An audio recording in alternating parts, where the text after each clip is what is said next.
Olá, boa noite.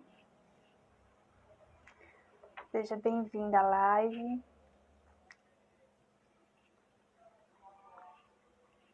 Gente, hoje o tema será sobre depressão. Leodi, boa noite. Vamos aguardar um pouquinho o pessoal entrar.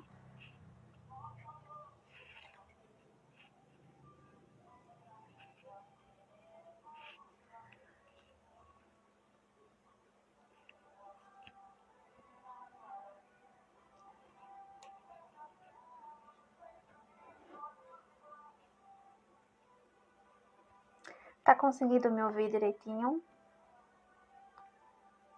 Sinalizem aí, por favor. Esmeraldo, boa noite. Estão conseguindo me ouvir? Que bom. Vamos aguardar mais um pouquinho o pessoal entrar.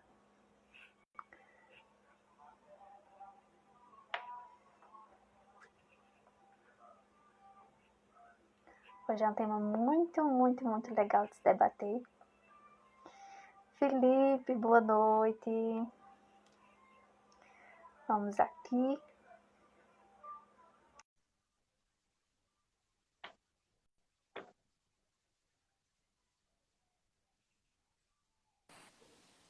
Pedro, boa noite.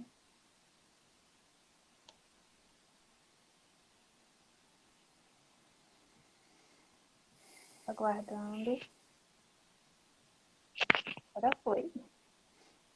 Oi, boa noite. Boa noite, Felipe. Tudo bom? Agora apareceu. Tudo bom, graças a Deus e com o Senhor. Tudo bem, meus. Graças a Deus, tudo em paz. Graças a Deus. A imagem tá aparecendo inteira ou tá cortada? Não entendi. A imagem tá aparecendo inteira aí direitinho? Tá. Tá? Tá Tá. sim. É porque assim, como a tela fica dividida, fica parecendo que tá cortando, né? Mas tá inteira, né? Emanuele, boa noite. Gente, que honra mais uma vez ter o senhor aqui na minha página. Ah, o prazer é todo meu. Fico muito feliz. Muito feliz pelo convite e pela oportunidade. É uma alegria imensa, né, poder receber vocês aqui para a gente partilhar um pouquinho de assuntos tão importantes, né, e às vezes pouco falado. Sim. Ó, tem uma pessoa comentando que tá cortada a imagem. Deixa eu ver. A sua voz está pausando um pouquinho. O senhor está me ouvindo direitinho? Tô ouvindo bem. Aqui tá tranquilo. Eu vou tentar deixar assim o microfone. Tá ouvindo bem? Porque a imagem às vezes trava, mas a sua voz estava um pouco travando também. Mas melhorou, né? Melhorou. Tá. Quando pudermos iniciar, fique à vontade. O senhor está conseguindo me ouvir direito? Tá tranquilo, aqui tá ótimo. Que bom. Então, né, a gente vai falar um pouquinho hoje sobre depressão, né, que é um assunto, às vezes, pelo menos por aqui, né, não sei, em outras regiões, é pouco falado. Muitas pessoas, né, têm, mas são assuntos ainda pouco falados. Então, hoje a live vai ser inteirinha, né, sobre isso. E a página praticamente será toda a sua.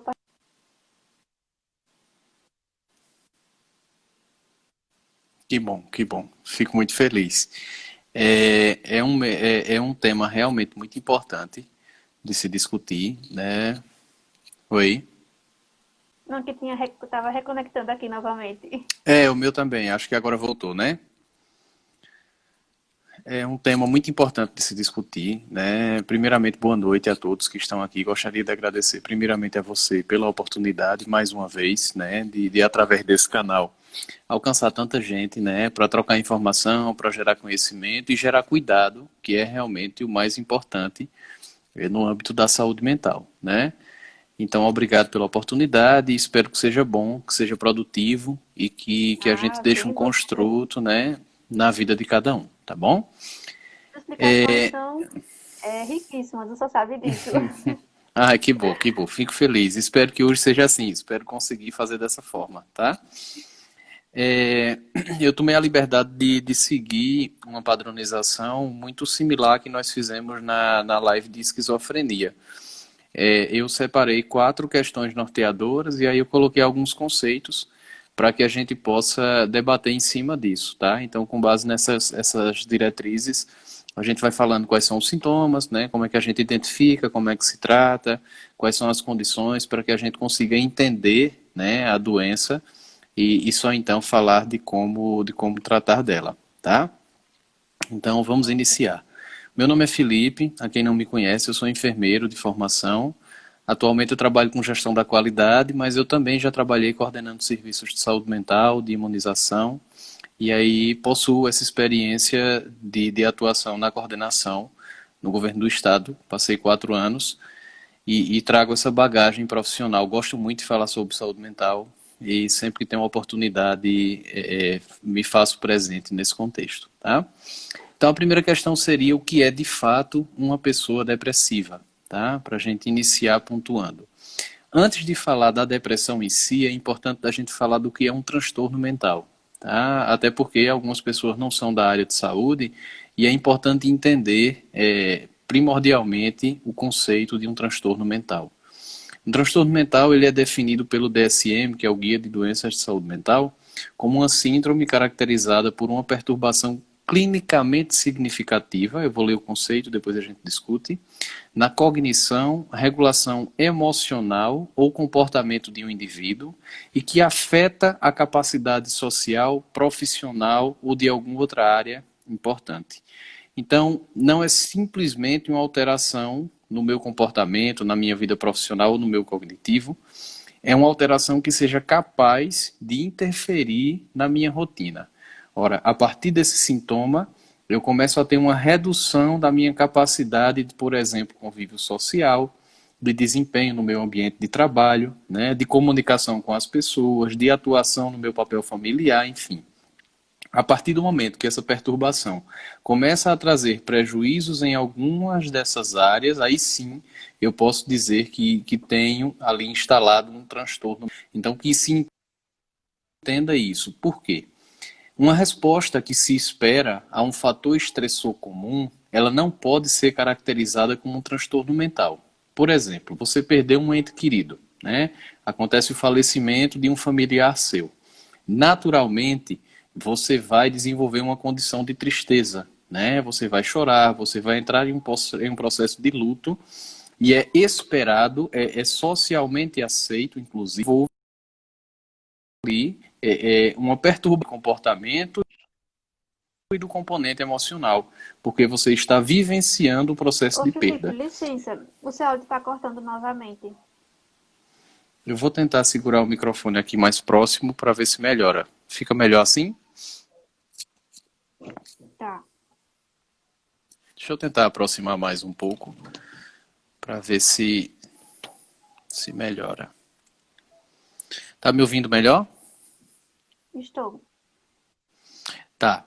Então, retomando, quando você tem uma reação a algum fator estressor comum, você tem uma resposta fisiológica e isso não caracteriza um transtorno mental, tá certo? É importante a gente fazer esse discernimento, porque dizer que uma pessoa tem depressão, que está em estado depressivo, demanda uma caracterização clínica maior. E aí eu vou falar realmente quais são os sintomas, qual é o tempo de duração, para que a gente realmente possa denominar como depressão, tá?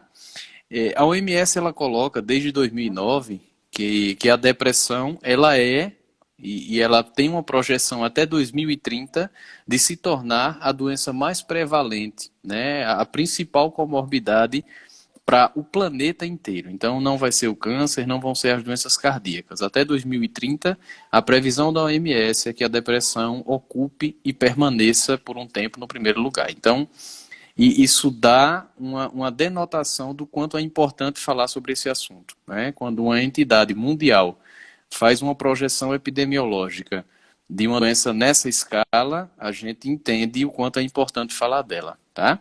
Em 2018, a gente tem um número de 300 milhões de pessoas no Tá mundo já cortando afetadas pela novamente. depressão. Voltou? A sua imagem está travando e a fala está cortando. Voltou agora? A sua voz voltou, a sua imagem está travada. E agora? Agora melhorou. Sempre que acontecer, você avisa porque eu dou uma paradinha e a gente retoma, tá? Certo. Então, assim, só no Brasil a gente tem hoje de 11 milhões que vivenciam o processo depressivo, tá bom? Então, isso é um número muito grande, muito importante e retomo, que denota realmente a importância de falar sobre isso, tá certo?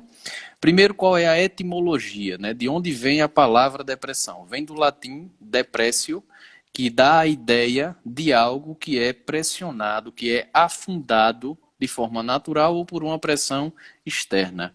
Então, a gente vê que a depressão ela tem essa característica de redução, de pressionamento. É como se a pessoa realmente ela sofresse uma pressão que fizesse ela diminuir as suas atividades, tá certo? Então, desde a palavra, a gente tem esse entendimento.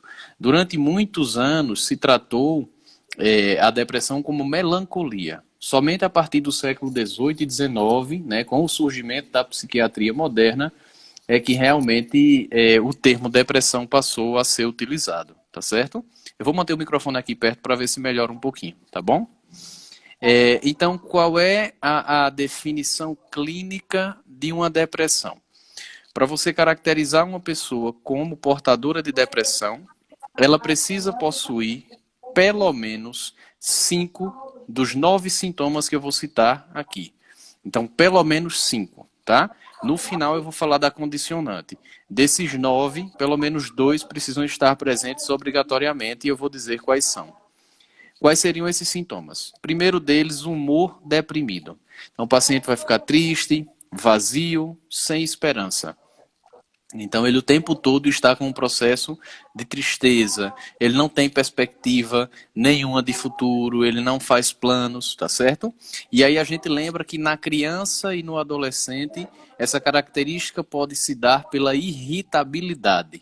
Isso é muito importante. Então, no adulto, a gente vai ter o humor deprimido. Na criança e no adolescente, ele pode se colocar irritado, assim, sem paciência, sempre respondendo de maneira desnecessária, muitas vezes fora de contexto, se colocando sempre como uma pessoa irritada. Isso é importante de saber. E aí existe muita confusão também na questão da adolescência por uma ordem hormonal. Ah, não, porque o adolescente é assim mesmo.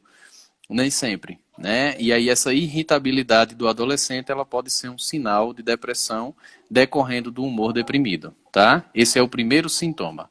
Segundo sintoma é a diminuição do prazer, tá? Ou a perda de interesse nas atividades cotidianas.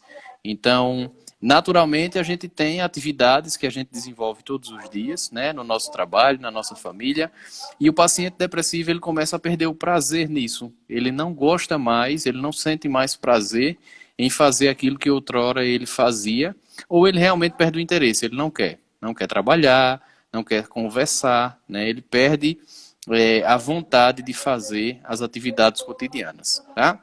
E de certa forma Próximo ele vai se ponto, isolando, né? sim, sim, sim. Geralmente ele acaba por se afastar e o comportamento dele leva ele a esse caminho do afastamento, tá? Próximo ponto é a perda ou ganho significativo de peso sem realização de dieta. Então, quando o paciente tem depressão, pode acontecer um aumento ou uma redução inesperada do peso. A literatura diz que esse ganho ou essa perda deve girar em torno de 5% do peso corporal do paciente, tá? Então, o paciente não está fazendo dieta, não teve alteração do padrão alimentar, só que ele começa a ganhar ou perder peso de maneira indiscriminada, não justificada. Isso denota possíveis alterações hormonais que estão fazendo o metabolismo desse paciente reagir de maneira diferente ao processo alimentar que ele mantém, tá certo? Então, perda ou ganho significativo de peso. Próximo ponto, insônia ou hipersônia. Então, o paciente ou passa a dormir demais, ter muito sono, ou ele passa a não dormir.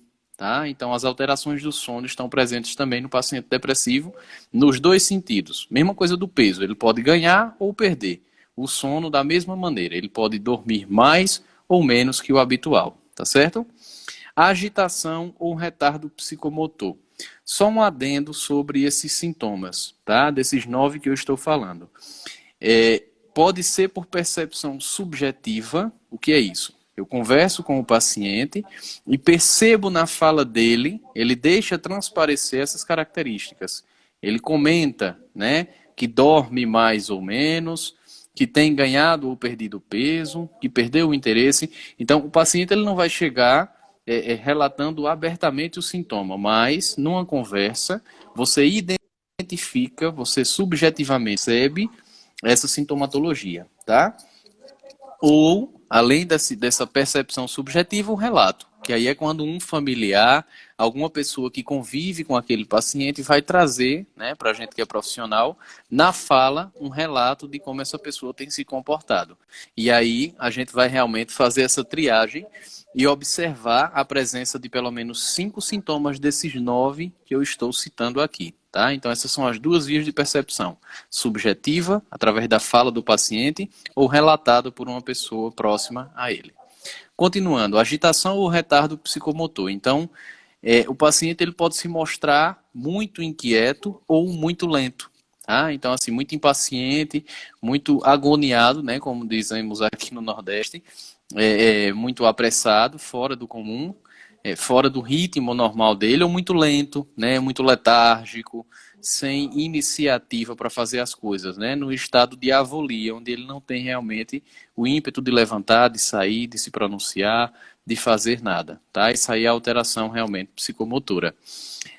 Próximo ponto, fadiga constante ou perda de energia. Então, o paciente está sempre cansado, sempre indisposto, quer ficar deitado, né? Não tem a autonomia de levantar, de desenvolver as suas atividades, e está sempre relatando uma fadiga ou uma perda de energia constante. Tá? Ele sempre se sente ali naquela necessidade de descansar, ele não tem a iniciativa de fazer as suas atividades.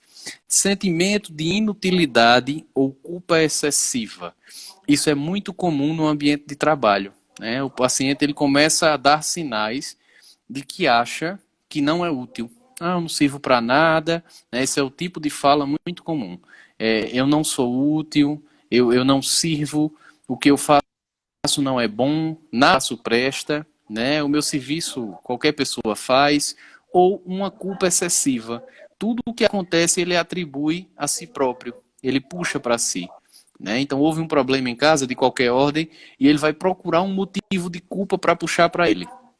Ah, fui eu, isso aí é porque eu não fiz isso, eu não fiz aquilo, eu não pensei dessa forma, eu vou puxar para mim aquilo que não existe. Então, essa culpa excessiva, inclusive, pode ser delirante, ou seja, o paciente ele pode criar ideias de atribuição de culpa para coisas que nem existem, né? Ou se projetar também no futuro, de pensar em alguma coisa que ainda vai acontecer e já se culpar por aquilo, embora aquilo ainda não tenha acontecido, tá? Então, inutilidade ou sentimento de culpa. Próximo ponto, capacidade diminuída para pensar ou se concentrar. Então, essa pessoa não consegue estudar adequadamente, tá? Ela não consegue se concentrar numa leitura, ela não consegue concluir, por exemplo, um filme, começa a assistir, se distrai, ela não consegue focar bem o seu pensamento, ela não consegue direcionar o processo cognitivo adequadamente, tá? Lá na frente eu vou falar um pouquinho da bioquímica da depressão e vou dizer quais são os hormônios, para a gente entender de uma maneira superficial como é que isso acontece, mas todas essas alterações elas têm decorrência neurológica também, tá certo? Pensamentos de morte, aí a gente tem a ideação suicida sem plano, que é quando o paciente pensa na possibilidade de morrer, mas ele não planeja um suicídio. A gente tem a tentativa de suicídio e a gente tem o plano de suicídio. É quando o paciente ele está planejando, ele está premeditando o que ele vai fazer para ceifar a própria vida. E não necessariamente ele vai chegar e trazer na fala dele que quer se matar ou que vai se matar. Ele pode dar indícios através de outras frases, como por exemplo, eu queria dormir e nunca mais acordar.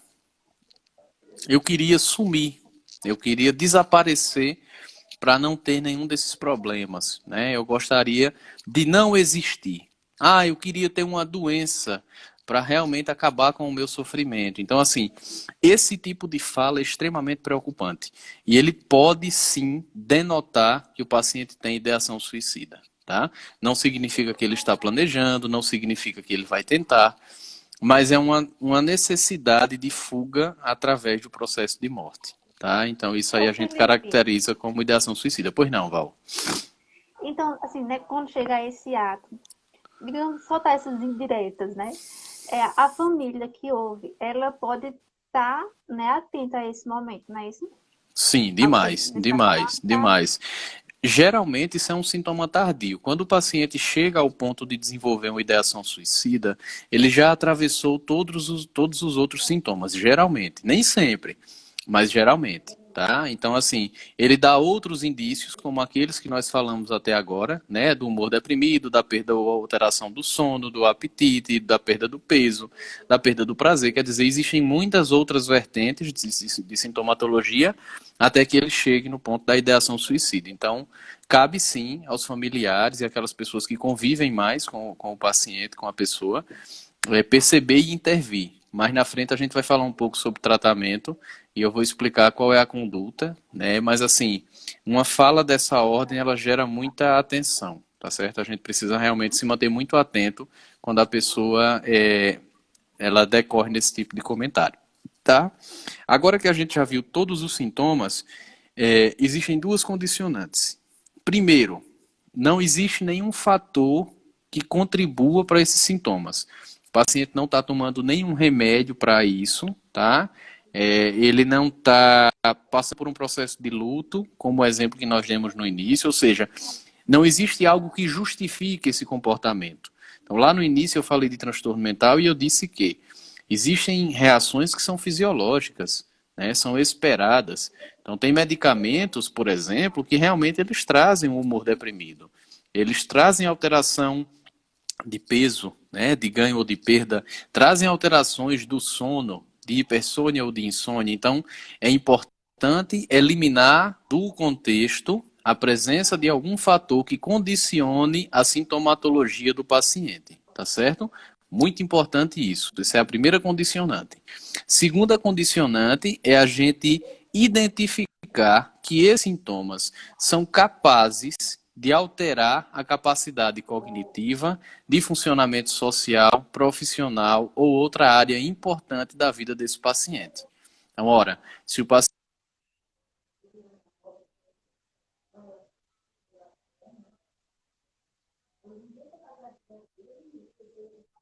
a gente não caracterizar necessariamente como transtorno, tá? Porque não está gerando prejuízos à vida do indivíduo.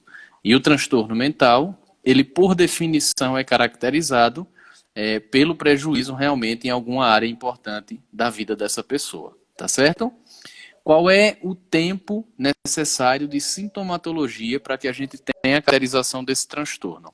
Pelo menos 2 semanas, tá? E que desses 9 sintomas, ele precisa ter 5, pelo menos, como eu falei. Dos 5, pelo menos 2 precisam ser humor deprimido e perda do interesse ou prazer. Tá certo? Então veja, é muito comum a gente escutar as pessoas dizerem: ah, fulano é depressivo, fulano está com depressão, fulano está numa depressão danada. Veja, usar o termo depressão significa dizer que ele possui o transtorno depressivo. E para ser transtorno depressivo, ele precisa ter, vou retomar, vou explicar mais uma vez.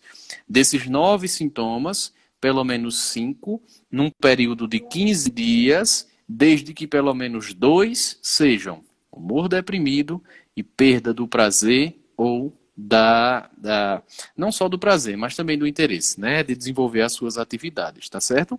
Então, é importante que a gente tenha esse entendimento para que a gente não incorra no erro de dar um diagnóstico a uma pessoa, porque a gente tem esse hábito, né, de dizer que a pessoa possui determinado transtorno ou doença de qualquer ordem, sem realmente ela possuir.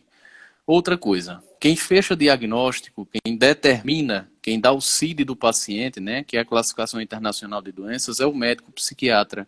Então, toda a equipe multidisciplinar, enfermagem, nutrição, fonoaudiologia, terapeuta ocupacional, todos os outros profissionais de saúde, eles atuam de maneira conjunta no tratamento desse paciente, a gente vai falar disso no final, mas quem dá o diagnóstico realmente é o médico, tá?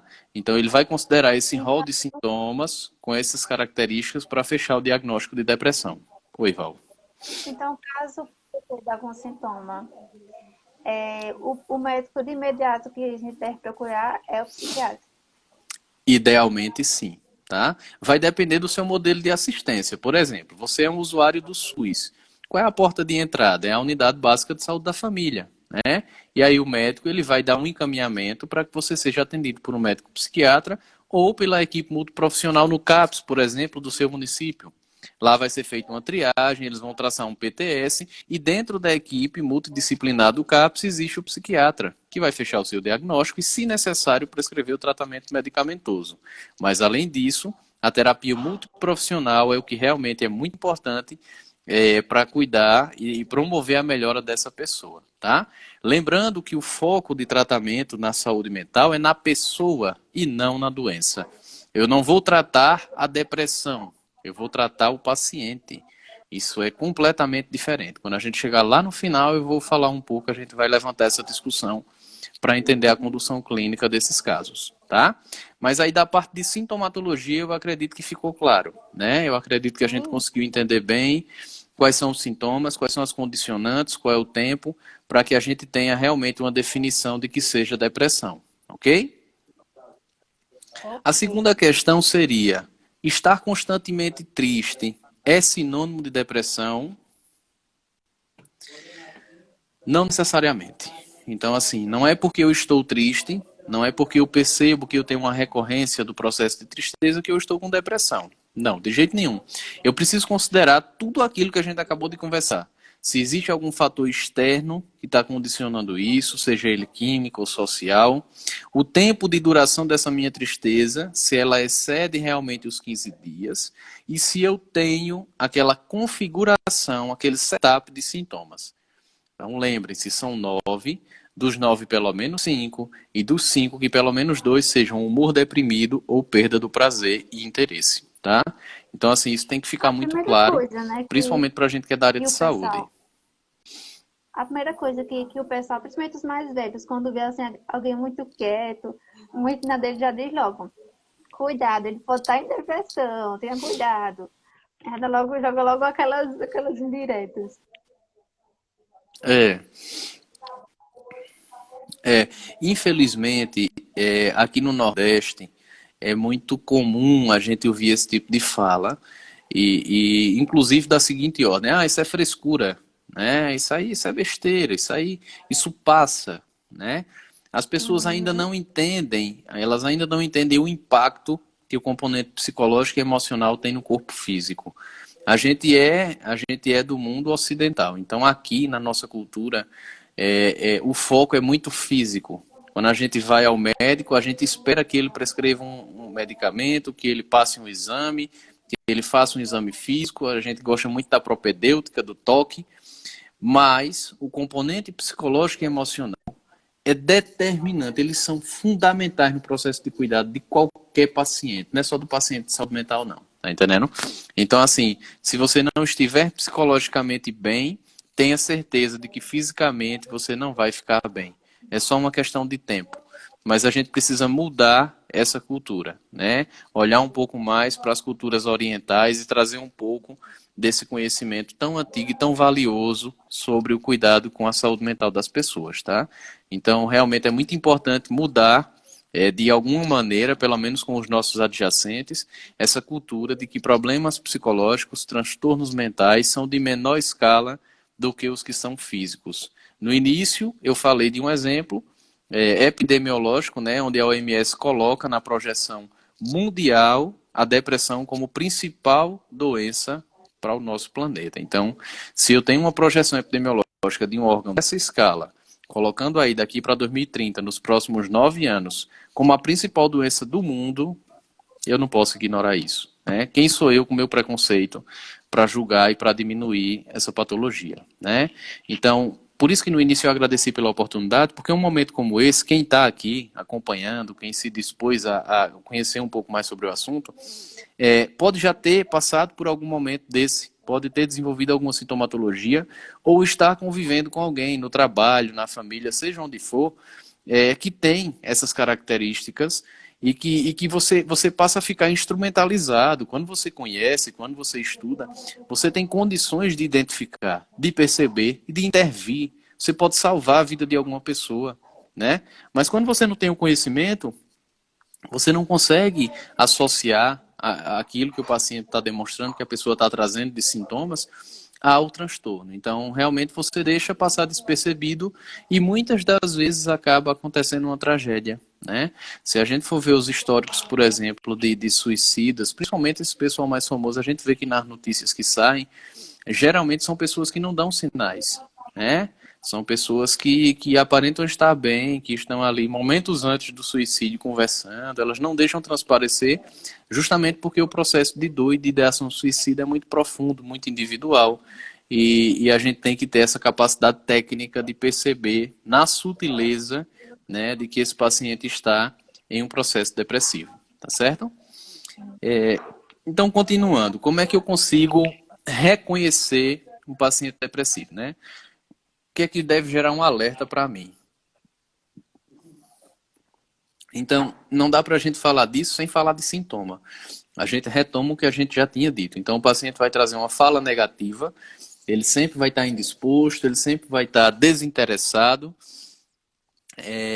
uma presença constante de alteração do sono ou do perfil corporal, do biotipo, de ganho ou de perca de peso, de perda de peso não justificada, tá? Então, essas alterações também são muito comuns. A fala de morte, a tentativa de fuga, né, do paciente não enfrentar, a perda de energia, enfim. Tudo isso vai ser trazido para o paciente dentro do contexto dele. Então, cada um vai falar de uma forma, cada um vai ter alterações comportamentais próprias da sua personalidade. Então, eu não posso traçar um padrão comportamental. Eu não posso dizer que todo paciente depressivo ele vai desenvolver determinada característica. Não. Eu sei quais são os sintomas e cada pessoa ela vai desenvolver essas alterações comportamentais com base na personalidade que ela tem, em quem ela é, no que ela gosta de fazer. Tá certo? Então, isso é muito importante também. A gente não pode tomar para si. A gente não pode transferir o que a gente acha bom para o nosso paciente, para o nosso colega.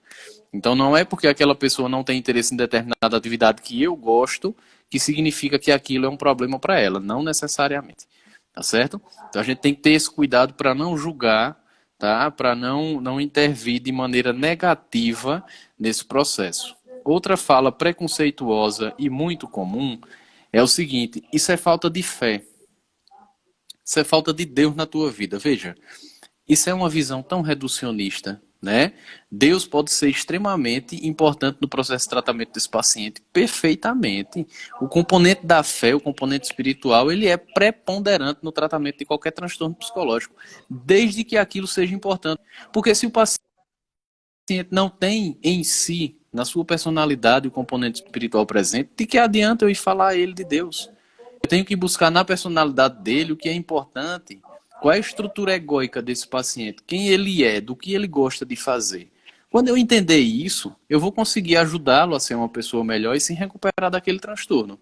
Agora, enquanto eu estiver julgando a partir do que eu acho bom, o processo de adoecimento e de cura daquela pessoa, eu não consigo avançar. Tá? Então, eu preciso, acima de tudo, ter respeito pela pessoa que está passando pelo transtorno. Porque, como eu já disse, o foco de tratamento e recuperação não é a doença, mas sim a pessoa que está acometida por aquela doença. Tá certo?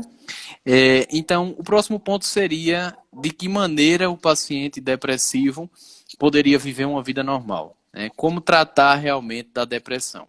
Primeiro vamos falar sobre causa. É multifatorial, né, como a gente já viu. Então, hoje a psiquiatria moderna, ela classifica dois caminhos para a depressão. exógena ou exógena e endógena. A exógena são os fatores externos, ou seja, vem de fora do paciente. Você vivencia, por exemplo, a perda de um emprego, a perda de um ente querido ou de algo que seja importante para você, e em decorrência desse fator externo, você desenvolve o processo depressivo. Isso é o que a gente chama de depressão exógena. E temos também a depressão endógena, onde fatores internos contribuem para o aparecimento do transtorno. Quais seriam esses fatores? Fatores genéticos, que eu vou falar um pouco sobre, e fatores hormonais, fatores fisiológicos, tá? Então a gente tem essas duas vertentes, essas duas linhas de desenvolvimento da depressão, exógena e endógena, tá certo? O componente genético, ele está intimamente ligado com o desenvolvimento do transtorno depressivo, tá? Só para você ter uma ideia, os familiares de primeiro grau de pacientes que têm depressão, eles têm um risco de 2 a 4 vezes mais de desenvolver a depressão. Então, significa dizer que se o meu pai ou minha mãe, por exemplo, tem depressão, a chance de que eu tenha é de 2 a 4 vezes maior do que a população em geral. O mesmo acontece na minha descendência, não só na minha ascendência. Então, se eu tenho depressão, significa dizer que minha filha, ela tem uma condição genética de 2 a 4 vezes maior para ter depressão. Então, imagine associar isso a fatores externos. Além do processo depressivo hereditário, da carga do componente genético que eu transfiro àquela pessoa por já ter desenvolvido o sintoma, eu tenho um fator externo, né, a ordem exógena, como nós acabamos de falar, que amplia a prevalência desses sintomas. Então, quando eu associo essas duas rotas, a chance do paciente desenvolver depressão é altíssima, tá? Então, não são apenas fatores exógenos, existem também as influências hormonais e genéticas no componente do paciente depressivo, tá? Então, além da causa multifatorial, a gente tem um componente genético e também bioquímico. Como é que funciona? O paciente depressivo ele tem redução básica de pelo menos 2 hormônios, dopamina e serotonina. Esses 2 hormônios estão intimamente relacionados ao processo de prazer, de alegria. Então, quando você está alegre, quando você está com pensamentos positivos, vivenciando momentos bons de sua vida, naturalmente, esses dois hormônios eles vão caminhar com muito mais força pelos seus neurotransmissores. E quando você tem depressão, esses 2 hormônios entram em processo de queda. E além da redução desses hormônios, o paciente depressivo, todo paciente transtorno mental, mas o depressivo preponderantemente, ele tem alteração da neuroplasticidade. O que é isso? A capacidade que esses neurotransmissores têm de caminhar pelo cérebro do paciente e fazer o seu papel, e desenvolver realmente a sua atribuição. Tá funcionando bem? Aqui tinha dado uma reconexão, mas acho que tá normal, né?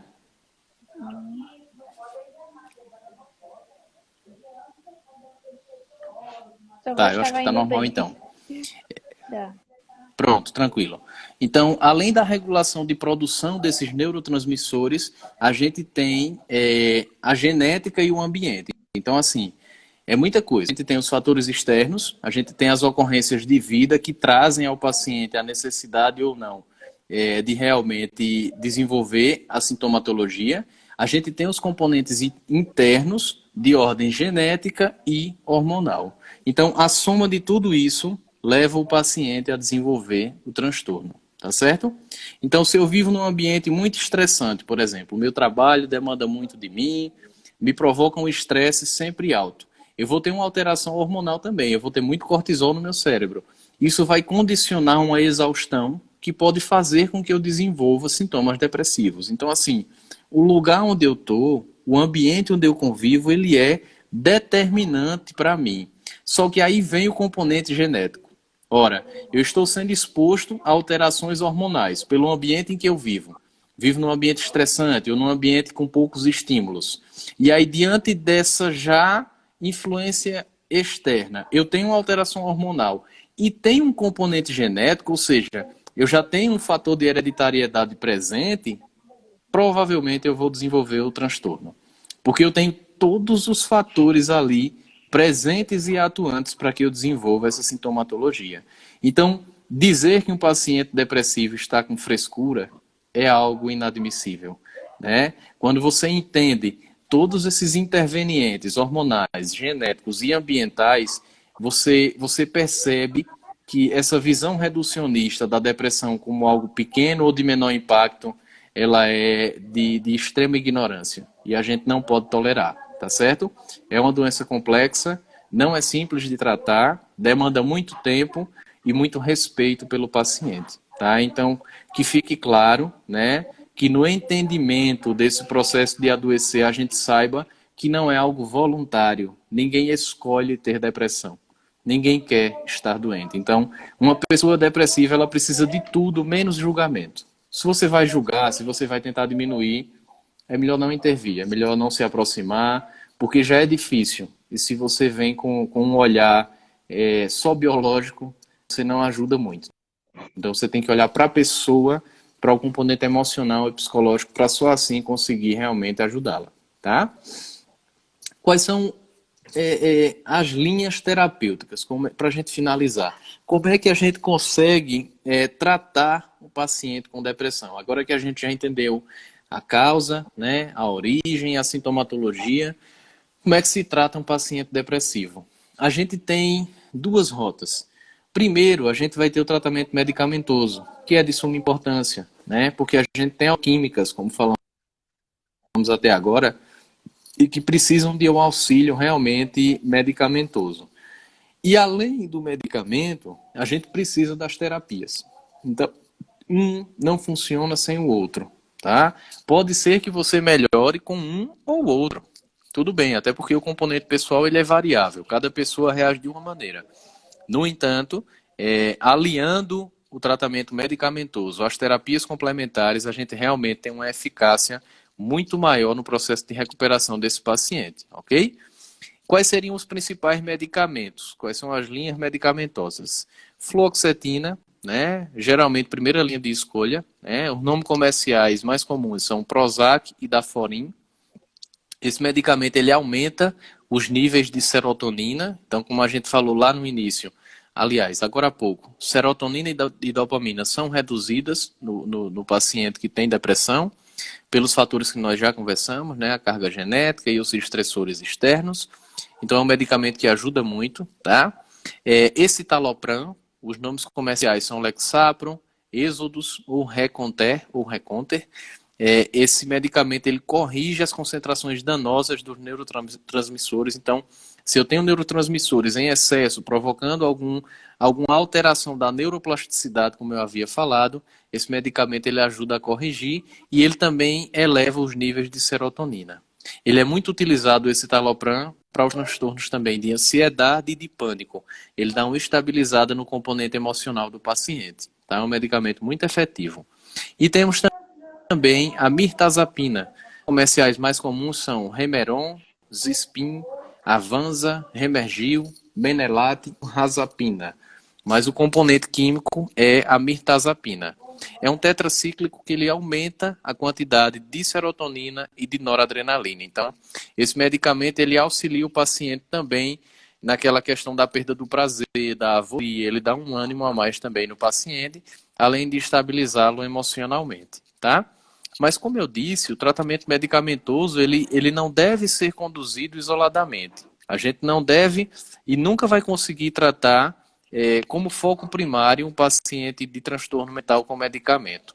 É diferente de um transtorno físico, biológico, né? Então, eu tenho diabetes mellitus tipo 1, significa dizer que não produzo insulina, com a insulina que eu injeto no meu corpo eu estabilizo minha glicemia. Não é simples assim no âmbito da saúde mental. Se fosse, a gente não teria essa projeção que eu falei da depressão como sendo a principal e mais prevalente aí doença no planeta inteiro. Não é simples. Realmente o processo medicamentoso auxilia demais, mas ele sozinho ele não é capaz, geralmente, de reverter a situação.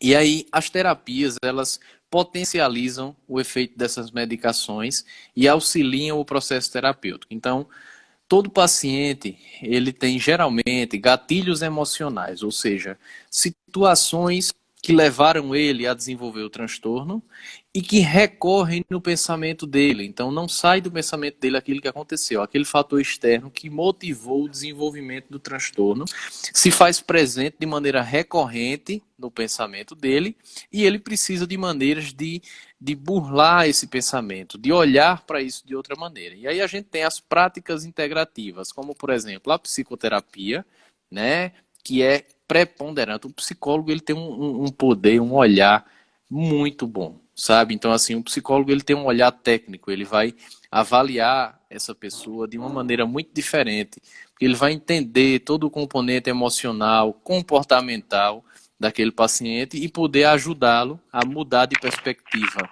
a enfrentar aquela situação de outra maneira, tá? E além do psicólogo, a gente tem todos os outros profissionais da área de saúde e também as terapias que o paciente pode desenvolver em casa, como a aromaterapia, a reflexoterapia, né, o yoga com a instrução de um profissional, a cromoterapia, a constelação familiar sistêmica, enfim. Existem muitas rotas terapêuticas para esse paciente. O mais importante é que nós tenhamos um olhar individualizado. Só um parêntese aqui, que o pessoal comentou aqui, eu vi alguns comentários sobre o olhar com o cuidador. Isso é fundamental. Quem acompanha um paciente depressivo geralmente passa por uma sobrecarga muito grande, justamente por muitas vezes absorver, né, demandas daquele paciente e também pelo sentimento de inutilidade, porque você vai lá intervindo, você vai conversando, você vai participando da vida do paciente, propondo possíveis melhorias, e é um tratamento longo, é um tratamento que não acontece da noite para o dia, então envolve todo mundo. O paciente ele não sofre sozinho, né? A família vai junto, né? O pessoal do trabalho vai junto. Por quê? Eu disse lá no início que a gente tem alterações cognitivas, emocionais, né, da psicomotricidade também, para esse paciente em todos os ambientes em que ele convive. Então, assim, muitas das vezes pode acontecer, por exemplo, de a família depender financeiramente dessa pessoa, e essa pessoa não consegue mais trabalhar e a família passa por uma necessidade financeira. Veja, é um outro contexto, né? Nós estamos falando do componente econômico e vem ao caso, vem. É uma doença capaz de afetar todas as ordens de vida daquele indivíduo e dos seus adjacentes. Por isso que é tão difícil de conduzir. Por isso que é tão difícil de tratar. Então, assim, retomando o processo de tratamento, é importante que o olhar seja singular, individual. Eu não vou ter nunca uma receita de cura. Eu não vou ter dizer assim, não, se trata dessa e dessa forma, você faz isso, depois isso. Não. Eu preciso focar na pessoa. Então, quem é que está com depressão? Quem é que está com transtorno depressivo? É Felipe. Quem é Felipe? Felipe veio de onde? Qual é a constituição familiar de Felipe? Felipe trabalha com o quê? Quais são os sonhos dele? Né? O que é que ele fazia antes de desenvolver esse transtorno? Quais são os fatores externos que impulsionaram o desenvolvimento desse transtorno? Ele tem alguma influência genética nesse processo? Ele está disposto a tomar alguma medicação? Então, assim, quando eu entender quem é essa pessoa, quando eu me aproximar dela e descobrir quais são os gatilhos emocionais, quais são as rotas terapêuticas e as possíveis atividades que vão ser boas para ele, para aquele paciente, aí sim, desta forma, focando nele, aí eu vou definir qual é a melhor terapia complementar, né? Outra coisa, o vínculo terapêutico, muito importante. Ah, eu fui para determinado psicólogo e foi muito bom. Não significa que para o meu paciente vai ser bom. Para mim foi bom. Ele pode ir e não se identificar. Até porque o tratamento é dele. Então quem tem que se empoderar do processo de recuperação é o próprio paciente. E imagino como é difícil para esse paciente num processo de alteração hormonal, de influência genética, de fator estressante. No meio de tudo isso, ele tem que discernir o que é melhor para si próprio. Minha gente, é extremamente complicado. Então é um paciente que precisa de muito suporte emocional. Então, assim, o melhor que a gente pode fazer por um paciente depressivo é ouvir, é conversar quando ele quiser, né? Que a gente também não pode forçar. Mas, assim, é estar junto, é fazer ele perceber que nas pequenas conquistas do dia a dia se esconde o valor da vida. Que a gente não precisa esperar ganhar na Mega Sena para ser feliz, não. Porque a gente vive numa sociedade que faz uma prospecção de felicidade muito distante da nossa realidade. Se você for ver aí as redes sociais, se você for assistir televisão, olhar Instagram, você só vai ver o lado bom da vida do povo. Ninguém posta foto de tristeza, não, né? Então, a gente tem um recorte social que é apresentado para a gente o tempo inteiro através da mídia, seja no YouTube, no Instagram, no Facebook, na televisão, onde quer que seja, de algo sempre bom, né? De pessoas com corpos que não existem, né? Que tem lá seus milhões e que gastam procedimentos estéticos e a gente quer buscar aquele corpo, a gente quer buscar aquele carro importado, a gente quer viver aquele emprego que fulano tem, mas a gente esquece do valor que a gente tem, de que tem coisas que eu tenho em mim que só eu tenho. Mas a sociedade me diz o contrário. E muitas vezes eu estou tentando me adequar a alguma coisa que não é necessária.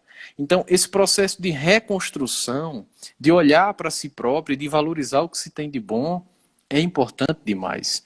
E a gente precisa ajudar o paciente nesse contexto, tá? Para ele entender que o valor que ele tem é só dele, né? Que o status que está sendo colocado, que está sendo cobrado dele, não vai influenciar na vida dele. Cada pessoa é única, tá? Então você tem características suas que só você tem e que ninguém substitui. Então, essa é uma rota terapêutica que dá certo. Focar na pessoa, conversar com ela, fazê-la entender que ela não precisa se adequar ao mundo, não. Ela é importante, ela está aqui porque ela é importante. Todos estamos aqui abaixo da vontade divina, para quem acredita em Deus e para quem não, também tudo bem, não tem problema, mas estamos aqui por um propósito. Podemos não saber qual é, mas não estamos aqui à toa, né? E essa é a graça da vida. É conviver, é conversar, é descobrir, é redescobrir, e isso agrega muito valor. É muito importante a gente levantar essa discussão onde a gente tiver. Muito importante. A gente não pode deixar de falar disso.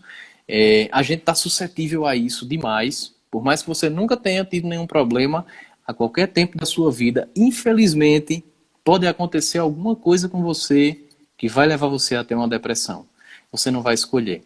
Muitas vezes, quando você perceber que tem depressão, você já está com todos os sintomas e não tem mais o que fazer, e é difícil sair dali. É difícil. Por isso que a gente tem que apoiar, suportar emocionalmente, não julgar e ter paciência. Paciência, amor, dedicação, né? Ouvido, escutar mais, para que a gente consiga ajudar aquela pessoa a olhar para si própria e se reconstruir. E o processo depressivo, geralmente, ele traz reflexões ao paciente muito importantes. O paciente, quando se recupera de depressão, ele passa a viver a vida de outra forma, geralmente. Porque ele entende realmente o valor daquilo que ele deixou de ter quando ele estava com depressão.